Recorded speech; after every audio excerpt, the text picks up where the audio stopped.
Te despiertas con la mandíbula dolorida, sientes tensión en el cuello o rechinas los dientes en la noche, esto es para ti.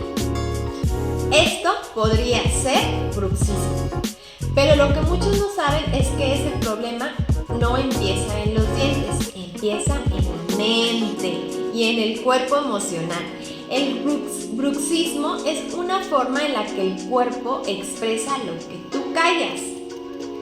Las personas que aprietan los dientes suelen ser autoexigentes, acostumbradas a aguantar,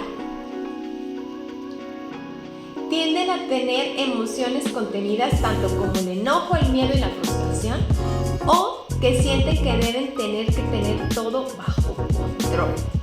Aprietas porque te aprietas tú mismo, porque no puedes soltar, porque en vez de hablar, aprietas los dientes para sobrevivir un día más. Pero hay otro camino. En terapia trabajamos con el cuerpo, con tu historia y con lo que quedó guardado para que por fin puedas soltar. Si te has identificado con esto, no es normal vivir así, con dolor o con tensión constante. Tu dentista te va a mandar con el psicólogo y yo te puedo ayudar.